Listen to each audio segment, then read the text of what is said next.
Përshëndetje dhe selam aleikum. Në këtë video do të shikojmë se si Rashid Khalifa, pra egjiptiano-amerikani, i cili e bazoi teorinë e tij të numrit 19, pra ajetit 30 i surës Mudaththir, për cilin Allah Madhërisht flet pra për me lajket, të cilët janë rojet apo mbikëqyrësit e zjarrit xhehenemit.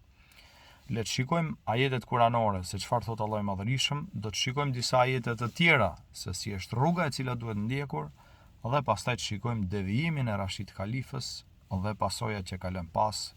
Po ashtu këtu përfshihen edhe sekti Kuraniun, për atë të cilët e kanë ndjekur atë ose kanë dalë në një lloj degëzimi të ri, të cilin pra e praktikojnë ose e shpjegojnë pak më ndryshe se ai, duke pretenduar se nuk e ndjekim rrugën e tij fikse si ai, por në fakt kanë të njëjtat bindje.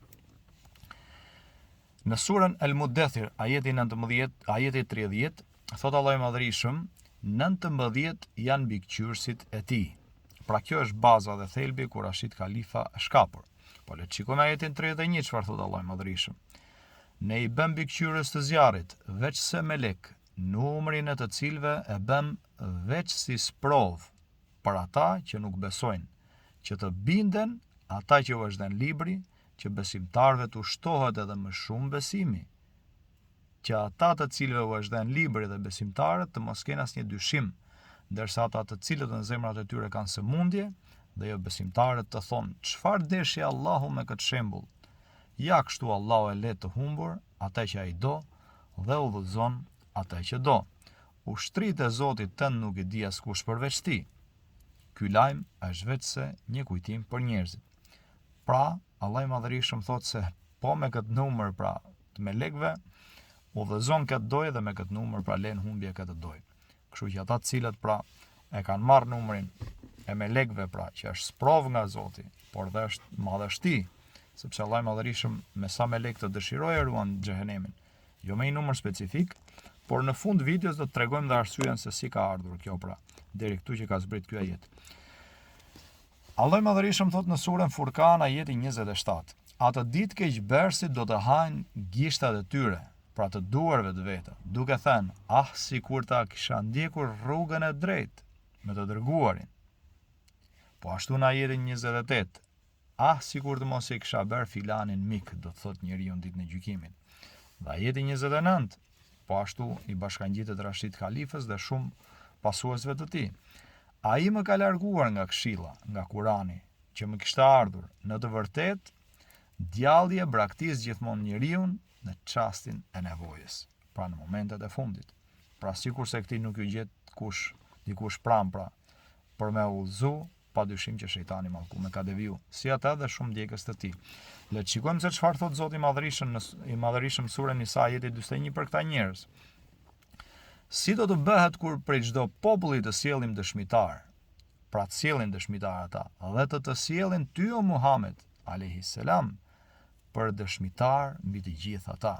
Pra profeti Islam do të jetë dëshmitar për gjithë umetin. Ajeti 42, që është një ajet shumë i frikshëm.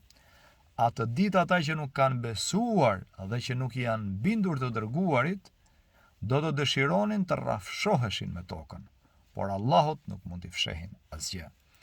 Pra njerëzit e tillë, të cilët e kanë marrë Kuranin sipas mendjes të tyre, Zoti i Madhërisht na tregon sepse do të thonë, do të pendohen jashtëzakonisht, sikur ta kisha ndjekur rrugën e të dërguarit, sikur mos ta kisha bërë filanin mik që më devijoi, por shejtani mallkuar e braktis njeriu pra në momentin e fundit.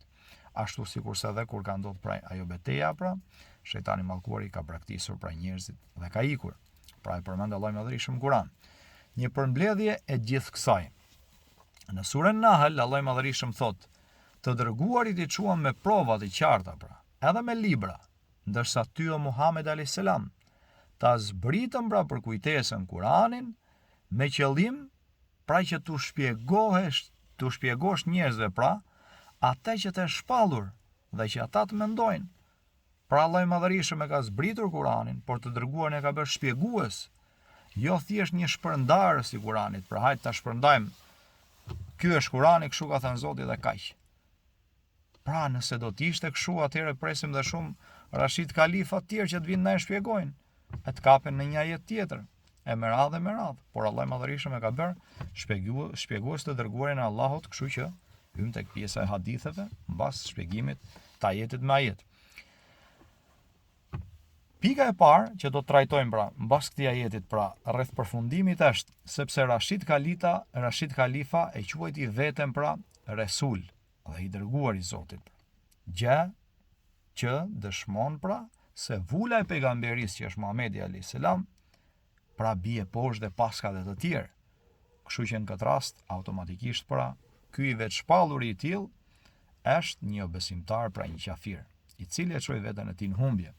E dyta, u bë sebeb që njerëzit të mohojnë hadithet dhe t'i marrin ajetet e Kuranit si mbasmendjes të tyre.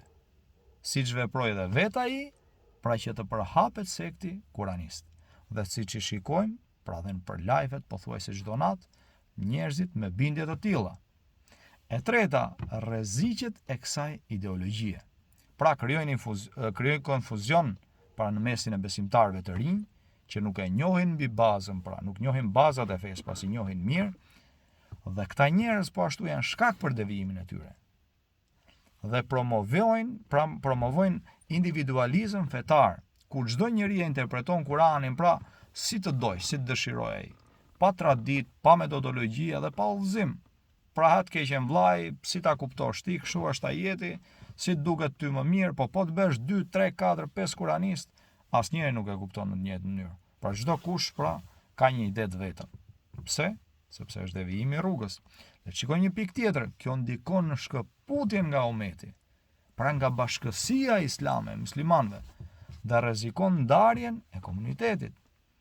Pra këta njerëz nuk din as se kur fillon agjërimi, as se kur mbaron, as sa duhet agjërosh, e shumë pika tjera. Pra, rëndësia e hadithit në këtë mes, cila është? Sepse namazi që përmendet në Kur'an, këta nuk din si ta falin.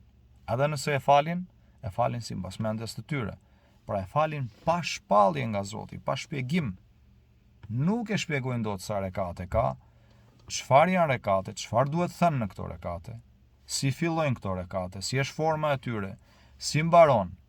Pra këtë e mësojmë vetëm nëpërmjet sunetit të profetit sallallahu alaihi wasallam. Pra nëpërmjet haditheve të sakta të profetit alayhis salam. Pra këta nuk din sasinë e zakatit sa duhet dhënë. Kur duhet dhënë zakati? Pra kryerjen e haxhit, riti i haxhit se si duhet bërë.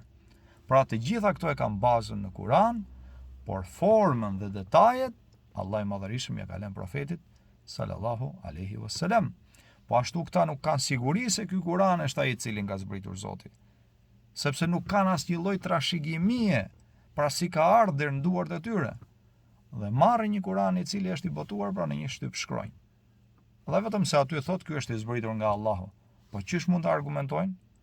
Pra vetëm me idet si Rashid Khalifa dhe siç i kemi parë, pra dhe disa të ashtu quajtur pra besimtarë të drejtë sipas mendjes tyre, por janë kuranistë, i kemi parë devijimet e tyre totale, formën e namazit të tyre se si e praktikojnë, dhe në fund nuk kanë asnjë lloj metodologjie.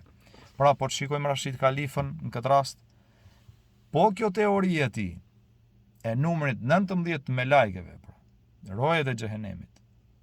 Po ky numër i cili mendoj se ishte i udhëzuar, pra, që shpalli veten Resul, po ky numër e çoi në humbje dhe në devijim. Pse? Sepse arriti deri në atë pikë që i tha vetes Resul dhe mohoi 2 ajetet e fundit të surës Teube. Sepse mendja e tij, matematika e tij pra nuk janë zorri. Kështu që çfarë të bëjmë, përderisa nuk na dalin sakta sipas mendjes tonë, atëherë të themi janë të hequra.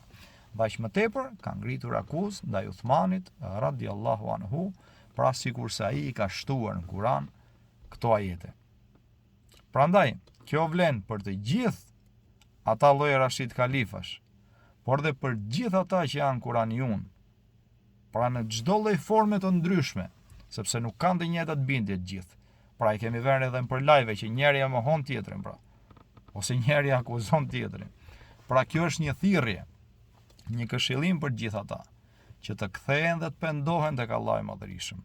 Pra ta pranojnë Kur'anin të nënshtruar, siç ka urdhëruar Allahu i Madhërisëm, dhe t'i binden Allahut, por dhe të dërguarit të tij, në sunetin e tij të cilin e ka lënë dhe ne e kemi edhe sot, sepse nëse i gjenë vdekja në këtë lloj gjendje, atëhere le t'i kthehen ajetit 42 pra të surës En-Nisa, ku Allahu i Madhërisht thot: atë ditë ata që nuk kanë besuar dhe që nuk janë bindur të dërguarit alayhis salam, do të dëshironin të rrafshoheshin me tokën, por Allahut nuk mund t'i fshehin asnjë fjalë. Kështu që sa e keni shpirtin në fyt, pendohuni tek Allahu, ktheuni siç duhet. Nëse ju gjen vdekja në këtë gjendje, pasha Zotin jeni ju dëshmitar të vetes tuaj, që jeni të humbur dhe të devijuar. Lusim Zotin t'i udhëzoj, të hapi zemra dhe ta ndjekni sunetin e profetit alayhis salam, sepse me këto lloj bindjesh për çdo dyshim që ngrini tek njerëzit, ashtu sikurse Rashid Khalifa edhe sot pra i merr mallkimat e atyre prindërve, të cilët është bërë shkak që të devijojnë fëmijët e tyre, po ashtu do t'i merrni edhe ju nesër.